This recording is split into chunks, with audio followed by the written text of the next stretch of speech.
I have to say, something that happens to me somewhat regularly is a request to speak to an audience, every member of which knows more about the topic than I do. It's never held me back, but I want to acknowledge that off the bat. I also want to, I'm not here to preach. I sometimes, they accuse me in Washington of having a little Southern preacher in me. I'm not going to try to do that. I don't want to lecture, but I do want to share some thoughts about where we are in energy. And I was thinking about energy and what's going on in the world and in this country and islands. And it's interesting to think about it. We are in the midst of an energy revolution. And the islands are Bunker Hill,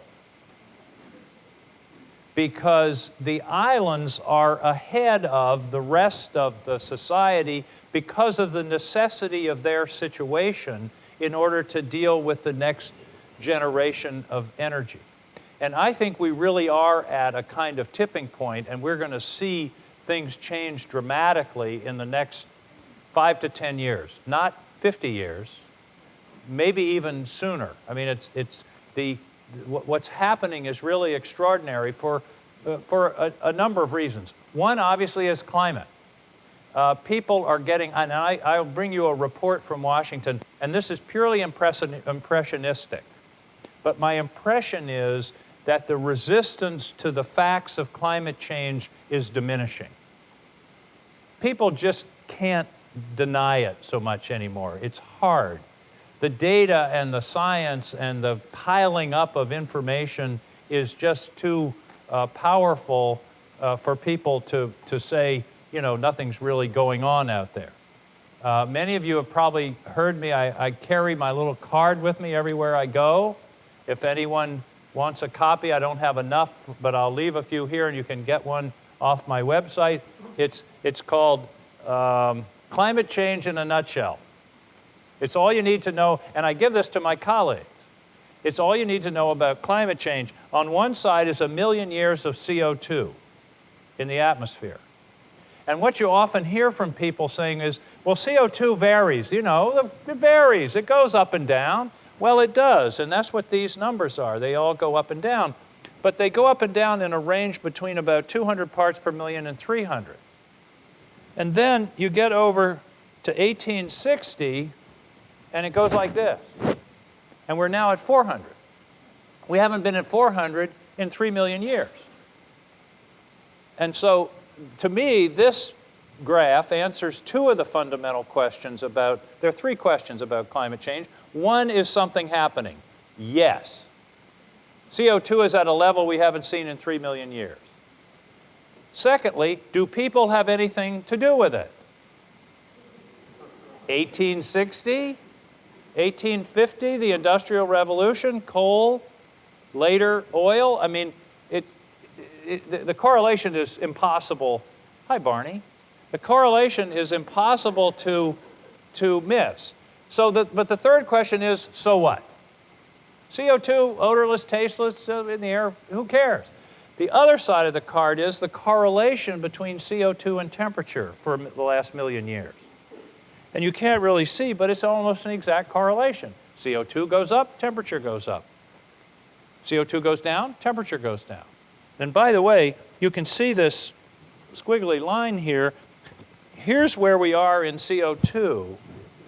This is at 400, and the temperature, it's inevitable. I mean, it's a very clear, unequivocal relationship. So this is where we begin.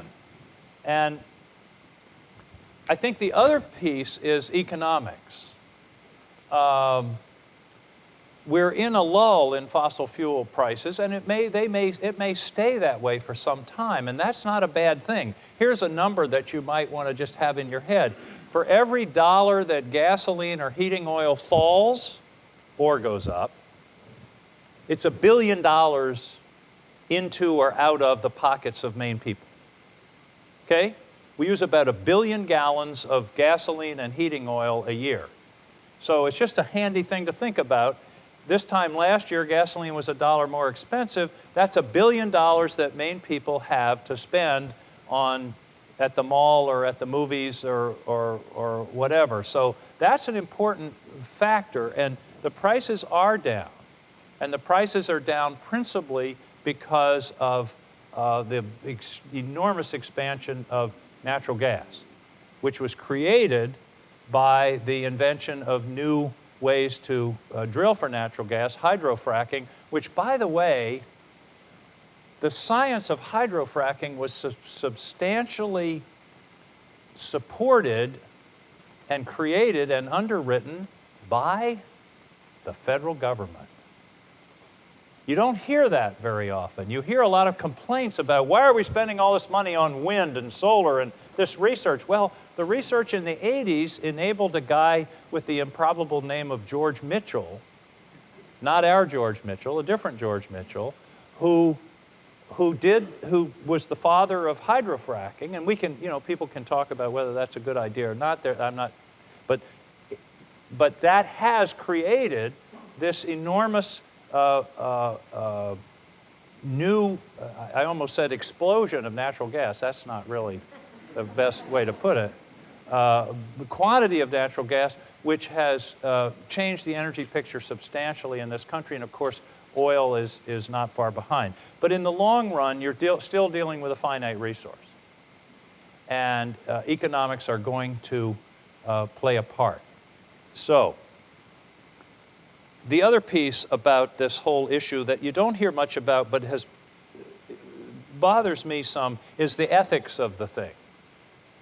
When the Pope was scheduled to come, and just before he came, he issued this encyclical on climate change. By the way, I have to tell you a really funny story about Papal Encyclicals. I had a good friend who was in the Peace Corps in Latin America I think it was in the late 60s, maybe in the 70s, shortly after the Peace Corps was founded. And at that time, there was a great question in the Catholic Church about whether the pill was a sin, whether it contravened the Church's teachings on birth control. And there was a great, and the Pope at the time issued an encyclical, which is a letter which every priest is supposed to read in every Catholic church in the world. And the Pope ultimately decided that, yes, indeed, this was a sin, and it was against Catholic doctrine to take a birth control pill. So my friend came back from Latin America and told me about this. He said the most amazing thing was, that morning at every Catholic church in Latin America, every priest read this papal encyclical, and the result was everybody walked out of church that day saying, I didn't know there was a pill that would keep you from having babies. It was the single greatest impetus to birth control in the, which, you got to be careful with these things. In any case, the Pope issued his encyclical about the climate, which was very thoughtful. And I thought one of the funny things is people say the Pope should stick to theology and not science. The Pope is a chemist. That's his education. But secondly, it's caused me to think about this. There is an ethical and theological aspect to this question. And the ethical question is, what is our obligation to people who aren't here now, to future generations? And I actually made a speech on the Senate floor. I took the Bible with me. I actually had the Bible on my desk. And I made this speech because I got sort of irritated at people saying the Pope should stick to theology and ethics and not tell us about science and energy, because this is ethics. And the most fundamental rule is thou shalt not steal. Now, we always think about stealing as I steal your car, from each other. But if we use up all the fossil fuel that has taken the Earth millions of years to create ourselves in 300 years, we're stealing from the people that are living 300 or 400 years hence. Not to mention polluting the Earth so that it's unlivable. To me, that's a fundamentally ethical and theological issue. I told you I'd get into preaching. By the way, I saw the Pope, from this far. I didn't get to meet him. I did, right after he was there, ran into the Senate chaplain in the hall. I said, Padre, that's what I always call him. I said, Padre, did you meet the Pope? He said, yeah, I shook his hand. So I shook his hand. Now Barney's shaking the hand that shook the hand of the guy who shook the hand of the Pope. Got it? So he got some Pope mojo. Okay. Where are we going with energy? I said there's a revolution. The revolution, and I'll carry the George III American Revolution thing a little bit further. The revolution is from central power to distributed power.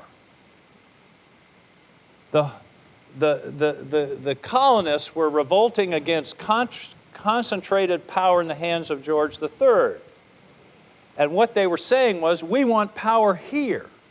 We want power in our communities. We want power as individuals. And that's what's happening to energy. Because historically, energy has been big power plant, wires, and you're the taker on the other end. And the revolution that I think is happening is we're moving toward a time when people are going to have the power themselves. They're going to have it in their own. Isn't it good that she got here after the story about the birth control pill? You'll never know, Susan. Anyway, we're talking about, instead of centralized power plant and wires, and we are passive takers, we're talking about people making their own energy. The term that many of you have probably heard is distributed energy, distributed generation. This is going to be a big deal over the next 5 to 10 years. And what it means is that we as individuals and as families and as communities are going to be making our own energy in a variety of ways. And it's not only making, it's everything from solar on the roof, that's probably the best example, to storage in the basement, batteries or whatever the storage is, to demand response, which is let the grid know when you don't need your hot water heater on so they can turn it off and therefore not have the peak of the demand at that particular moment. That's demand response. There's a signal that comes out and says we've got a peak coming, you know, shut down, lower your air conditioner, raise the temperature a couple of degrees, shut off the hot water heater for a couple of hours, all of those kinds of things. So demand response is an opportunity. And the neat thing about this is it also makes for a more secure grid. Some of you may have read or seen that I'm on armed services and intelligence. That's to prove Harry Reid has a sense of humor. He put me on intelligence. As a result, I spend about probably 65% of my time on national security issues. One of the biggest national security issues we face is a cyber attack on the grid. The danger of being able to shut down this large centralized system and therefore bring us, cut off our ability to have electricity, which would be catastrophic for businesses and also for many people at home. A decentralized grid where people are making their own power is more resistant to that. It's self-healing. It's less subject to a catastrophic attack. And I got to tell you, I go to these hearings, and just as recently as yesterday morning, and a cyber attack on critical infrastructure is one of the biggest concerns that people who think about this all the time have. I've heard several witnesses say the next Pearl Harbor will be cyber. And what they're talking about is the gas pipeline system, the electrical grid, the finance system, something that would be a tremendously damaging, destructive attack on our country. And this idea of distributed energy mitigates, to some extent, that risk. So there's a national security aspect to this as well as an environmental piece. Another thing that's important about this is that the grid is a terribly inefficient animal.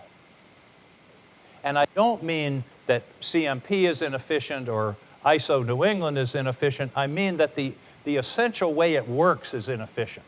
I'll commend to you a really cool app called ISO to go. Okay? ISO to go.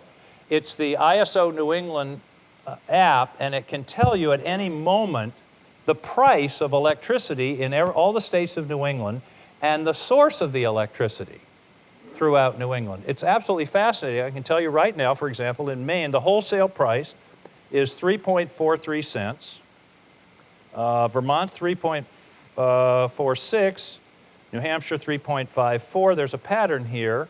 Massachusetts, 3.54. Connecticut, 3.45. 3.52 out on the Cape. Maine has the lowest electric prices in New England, almost all the time. That surprises you, doesn't it? That's not what you hear all the time. We have the lowest electric prices on the planet. I mean, the highest. I'm sorry. What we all hear is how high our electric prices are. In fact, we have generally the lowest electric prices between here and Pennsylvania. And the reason Pennsylvania is sort of the cutoff is coal. And the reason we have higher electric prices is where our electricity comes from. We don't do coal to mount anything, and that's right now the cheapest form of electricity. We also don't have much in the way of federally subsidized power. People talk about power's only 4 cents in Alabama. There's this thing called the TVA, Tennessee Valley Authority, which is 30,000 megawatts. It's the same size as the whole New England grid. It's a huge system. And then Bonneville Power Authority out west. So the energy price is, yes, it's a problem. It's something we need to deal with, but we also need to understand that we're already doing better than any of our neighbors in New England in terms of energy prices, which says good things about CMP and Bangor Hydro if you think about it, because it's amazing that our prices are lower because it's such a huge system. It's a much bigger, more miles of transmission than in New Hampshire or Vermont or Massachusetts. Did you know that all of New England could fit inside Maine? All of New England could fit inside Maine, which is something I told somebody, they said, what's Maine like? I said, it's a small town with really long streets. So, yeah, and then the other piece on this app is, we'll see how good, is what's making our power. Right at this moment, it's 65% natural gas for New England, 65% natural gas. There's a 9% renewables, 15% nuclear, and I think either one or two of the nuclear plants are going to be closing over the next 2 or 3 years, so that is going to have to be made up. And then looks like about 5% hydro. Anyway, very cool app. I commend it to you. Why is it inefficient? Well, okay, I'll just draw it instead of trying to show you. It's inefficient because of the way we use electricity.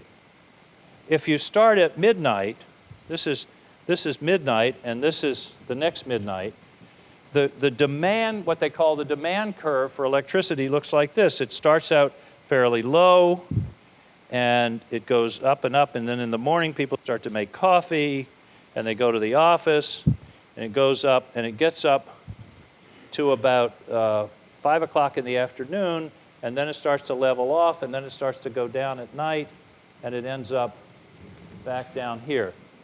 So this, from here to here, can be more than double. But if you think about it, the system has to be designed to make sure the lights go on when you turn them on up here. Do you see what I'm saying? So all of the wires and the power plants have to be built to accommodate the peak. Because we all want the power to be there when we turn it on, even if it's at 5 in the afternoon on a hot August day. Well, what that means is that anything we can do to reduce this peak in some way is a benefit for everybody, because the grid is built, it's like a church built for Christmas and Easter. You build a church because you want to be able to have enough pews for everybody on Christmas and Easter, but on an off Sunday in May, your church is about a third full. So we're paying for all of this excess capacity that's only used at certain times and certain days. So to the extent, for example, I talked about demand response, where people can reduce their usage, not only people, but companies can reduce their usage, that cuts this peak off. And then if people are making their own power, that also cuts this peak off because it's less demand on the grid. Now, I'm going to end with a little discussion about this. We have to be more sophisticated with how we price our own power that we're making. In many states, they have what are called net metering. And if your solar array makes extra power, it goes to the grid and you're paid essentially the retail rate. The problem with that is, this is pretty cool. If you're paid on your solar for every kilowatt hour you make, you're going to point your panel directly south. That's going to give you, as the sun goes like this, that's going to give you the maximum kilowatt hours. The problem is, a lot of those kilowatt hours are down here where we don't really need them. If we price this properly and people were given a premium for producing solar electrons up here, you'd orient your panel a little bit more to the west to get more sunlight as the sun was in the west, and that would give you more power up here where the grid really needs it. Isn't that cool? But people won't do that unless they're given the proper price signal. That the price they should, if they're paid the same here or here, they're going to put it here because that's where they make the most money. But if the price is, if you paid twice as much here than here, then you'll say, oh, I'm going to maximize my revenue by turning this thing about 20 degrees to the west. This is the kind of thing we're talking about. I introduced a bill this spring, and I hate it when, don't you hate it when people in Congress say that? I introduced a bill. I voted for an amendment. I acknowledge that sounds, I don't know. I just don't like it. But anyway, I did. And it's a pretty cool bill. And it's a very, very progressive. It's called the Free Market Energy Act. And what it does, excuse me, it guarantees the right of people to make electricity themselves and not be strangled by the utility. Because this is happening not in Maine, but in other parts of the country where people are starting to do their own generation on a significant scale. The utilities are seeing this as a threat and imposing high fees just to connect. $75 a month, $50 a month. And it renders the solar panels uneconomic. Do you see what I'm saying? And so my bill would say you have a right to interconnect, and the payment has to reasonably reflect both the costs and the benefits. There are costs. If a utility person were here from the Edison Electric Institute, they would say, wait a minute, Senator, if all these wealthy people put solar arrays on their houses, we've still got to pay the cost of the grid because the grid is their backup. It's still connected to their house, and that shifts more of the cost to low-income people. That's not an irrational argument. That's a real argument. The problem is that they're not calculating the benefits to the grid of having the generation on the housetop. And all we're saying is that PUCs across the country have to look at both the costs and the benefits before deciding what the rate should be. Now, we had a hearing with a group of electric utility people, and here's what I think ultimately is going to govern this. Batteries. If you have a solar array on your roof, but obviously it's not sunny at night, right? So you got to have some kind of backup power. Generally, it's the grid. You know, the solar's in the day, the solar stops, the grid CMP sells you electrons, and you can turn the TV on at night, and that all works. And there's a value to that, and we do have to pay for that. I recognize that. But here's to me is where we get to economics. If the utilities overprice that fee, if they try to use an artificial fee that's designed to strangle this new technology, which, by the way, I think is happening anyway, people are going to say, okay, I'm going to buy a battery and cut the wires. Because you can do the same function of a backup via some kind of storage that you're essentially paying the grid to do. So that's the ultimate arbiter here in terms of how this is all going to work out. My bill is intended to try to set some national standards, not tell the states what to do, not tell the PUCs what to do, but to give them some guidelines so that we don't have a war in every state over this issue, because it's coming. The expansion of solar in this country is just extraordinary. And I have some figures in my pocket, but as I recall, the solar is growing 25% year over year. 25%. So, at a growth rate like that, it doesn't take long to get to a very big number. And I like to characterize it as energy derived from that very large, fully permitted nuclear fusion device in the sky.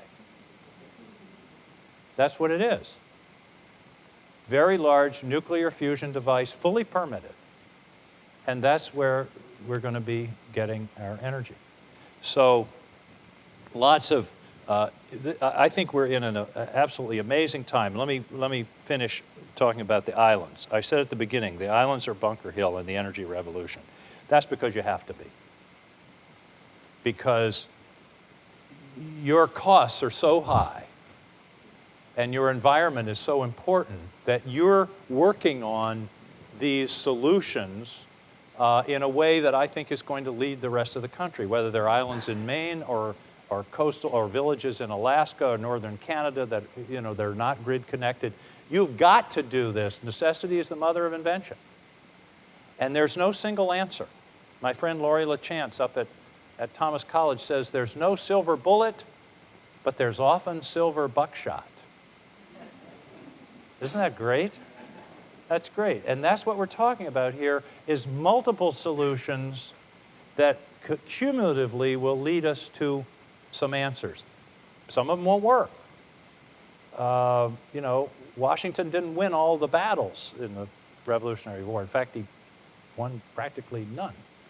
But he managed to keep his army together until times got to the place where the war was won at Yorktown. So it's not going to be easy, and it's not going to be overnight, but I really do think we're in a revolutionary moment in terms of the basic way that electricity and energy is delivered. And this is important stuff. Energy is what is the underlying engine of civilization. And our ability to meet these challenges and to learn from places like Samso in Denmark and coastal villages in Alaska and tap into all of these sources like ocean renewable power, wind power, particularly offshore. Here's why offshore wind. Did you hear me say finally a while ago? Mary says I say finally too much. It gets people's hopes up. Here's why offshore wind power, of particular interest to the islands, is important. The capacity factor is much higher offshore. The capacity factor is how much power do you get as a percentage of the potential total power. In other words, if you got a 1 megawatt machine, you've got 8,760 hours in a year, you're going to get so much power if it runs every minute of every day. No power plant does that. Hydro, a good hydro project is 50% capacity factor. It depends on whether you have a lake behind it. If it's run of the river, it's probably lower. A terrestrial, a wind project on land, 30 to 35%. Now, some people say it's only 35% efficient. That's not true. Capacity factor is different. It's often confused with efficiency. Capacity factor is how much of the time is it running at full speed. And even a nuclear power plant is closed down 2 or 3 weeks a year for maintenance and refueling, And that's a diminution. No power plant runs at 100% capacity factor except the sun. So, but offshore wind is more like 50%. And the difference between 50%, because the wind, there's more wind, blows more, more consistent. And the difference between 50% capacity factor and 35 is a huge amount of energy.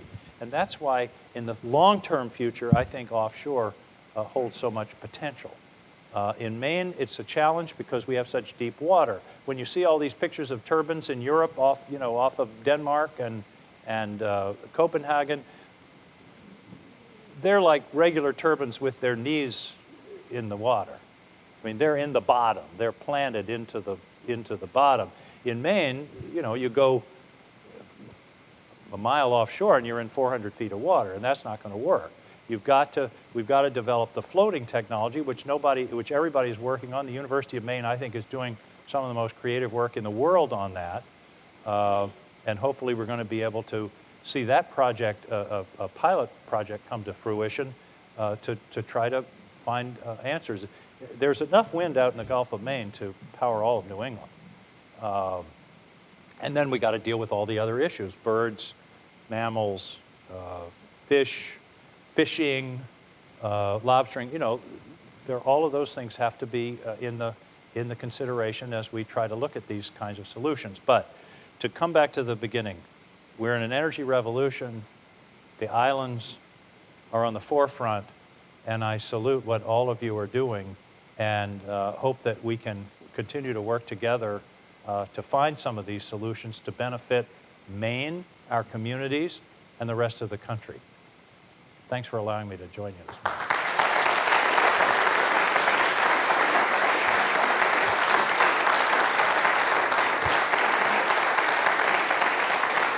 Thank you.